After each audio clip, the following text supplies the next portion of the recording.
Savitribai girls hostel में 3 सहेलियां रहती थी, माया, कविता और रिया। इन तीनों में से रिया को दूसरी दुनिया पर यकीन था और वो अक्सर नई नई चीजें ढूंढा करती थी। भूत प्रेतों की बातचीत करने की, कभी ओझा बोर्ड तो कभी मोमबत्ती। मुझे नहीं लगता कि भूत प्रेत असल में होते होंगे रिया। होते हैं। अच्छा, तो अब तक तुझे मिले क्यों नहीं? तूने तो कितनी सारी चीजें ट्राई कर ली उन्हें बुलाने की। हो सकता है मैं सही तरीका यूज नहीं कर रही होंगी। तो एक काम कर, तू इंटरनेट पर सर्च कर, जो सबसे इजी मेथड होगा ना वो ट्राई कर। अगर फिर भी तुझे भूत प्रेत नहीं मिले तो हमारी बात मान ले कि भूत प्रेत होते ही नहीं हैं। ठीक है, ये मेरी लास्ट ट्राई रहेगी, लेकिन मुझे यकीन है कि मुझे भूत प्रेत जरूर मिलेंगे। रिया ने अपना लैपटॉप खोला और भूतों को बुलाने के मेथड्स ढूंढने लगी। वो काफी देर तक ढूंढ रही थी जब उसने ब्लडी मैरी के बारे में पढ़ा। मिल गया। क्या? Bloody Mary. ब्लडी मैरी को बुलाना आसान है। रात को 12 बजे आईने के सामने खड़ी रहकर मोमबत्ती जलाकर 3 बार ब्लडी मैरी को आवाज देनी है, बस। और हाँ, अगर ब्लडी मैरी आ गई तो उससे हम कुछ भी पूछ सकते हैं। वो हमारा फ्यूचर तक बता सकती है। तुझे सच में ऐसा लगता है कि ऐसा कुछ होगा? यू नेवर नो, ट्राई करके तो देखने दे। हाँ हाँ कर ले, पर हमें यकीन है ऐसा कुछ नहीं होगा। कोई ब्लडी मैरी नहीं है। I will prove you wrong. उस रात रिया 12 बजने का इंतजार करने लगी। 12 बजने से 2 मिनट पहले वो वॉशरूम गई। वहां उसने मोमबत्ती जलाई और जैसे ही घड़ी में 12 बजे, bloody Mary, bloody Mary, bloody Mary. Riya ने 3 बार पुकारा और फिर तेज आंधी आई और रिया की मोमबत्ती बुझ गई। क्या यार, लगता नहीं ये तरीका भी काम करेगा। रिया अपने बेड पर जाकर सो गई। कविता और माया पहले ही सो गए थे। रात में कमरे में अजीब बदबू फैल गई। बदबू से माया उठ गई और उसने कविता को भी उठाया। उन दोनों ने यहाँ वहां सूंघा तो वो बदबू रिया के बेड की ओर से आ रही थी। रिया, रिया उठ जा। क्या हुआ? तेरे शरीर से इतनी बदबू क्यों आ रही है? बदबू? रिया ने अपने कपड़े सूंघे और छी, मैं नहा कर आती हूँ। रिया आधी रात को नहाने चली गई। रिया के जाते ही कमरे से बदबू जा चुकी थी।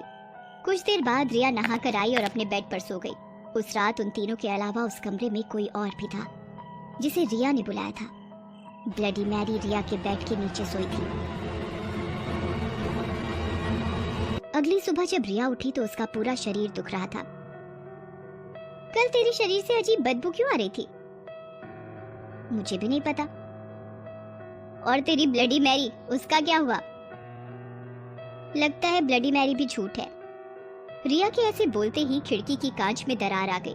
तीनों सहेलियां खिड़की के नजदीक आई और वो कांच टूटकर जमीन पर गिर गया। किसी ने पत्थर मारा होगा। छोड़, चल, कविता हमारी क्लास स्टार्ट होने वाली है, जल्दी चल। कविता और माया रिया को छोड़कर क्लास अटेंड करने चली गई। यहाँ रिया बेड पर अकेली बैठी थी। कुछ तो बहुत अजीब था। रिया की आंखें लाल थी। वो अपने नाखूनों से तकिए को कुरेद रही थी। उसके बाल बिखरे हुए थे। जब कविता और माया लौटे तो रिया कमरे में नहीं थी और सारा कमरा उथल पुथल था। ये किसने किया? मुझे क्या पता। वो लोग रिया के लौटने का इंतजार करने लगे। काफी देर बाद रिया आई। ये सब तूने किया? नहीं, तेरे अलावा और कौन था इस कमरे में? वो थी। वो कौन? रिया दरवाजे की ओर इशारा कर रही थी। वो थी।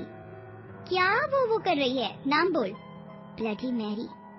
क्या बकवास कर रही है? कोई ब्लडी मैरी नहीं है। वो देख, वहाँ खड़ी है। Hey रिया के there. अलावा ब्लडी मैरी किसी को दिखाई Subscribe to my नहीं दे रही। channel वहाँ and कोई also नहीं press है। this bell icon. पागल हो गई है ये लड़की। कविता और माया कमरे को ठीक करने लगे। उन दोनों को रिया की बात पर जरा भी यकीन नहीं था, पर रिया का बर्ताव बहुत अलग था। वो डरी हुई थी। माया और कविता दोनों ने रिया को इग्नोर किया। रात के 8 बजे थे। चल रिया, मूवी देखते हैं। तेरी फेवरेट मूवी डाउनलोड की है। नहीं देखनी मुझे। नहीं देखनी तो मत देख, इतना चिल्ला मत। माया और कविता अकेले मूवी देखने लगे और यहाँ रिया अकेले में बड़बड़ाने लगी। रिया अपने बाल खींचती और दीवार की ओर एकटक देखते बैठी थी।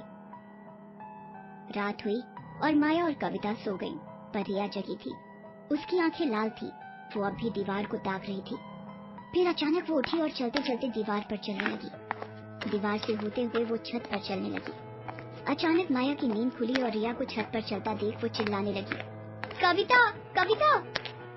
दोनों सहेलियां रिया को देखकर डर गईं और कमरे से बाहर निकल गईं।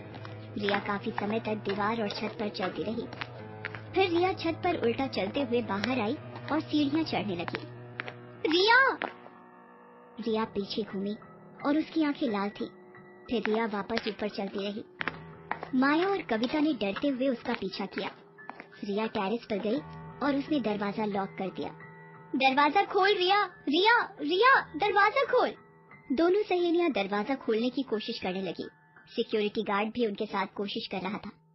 सिक्योरिटी गार्ड ने दरवाजे के ताले को तोड़ दिया, पर जब वो लोग टेरेस पर पहुंचे तो रिया भूतों की तरह जोर जोर से हंस रही थी और वो टेरेस की दीवार पर खड़ी थी।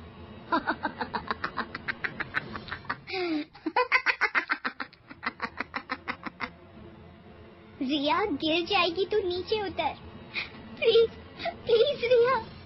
रिया नहीं, मैरी, ब्लडी मैरी।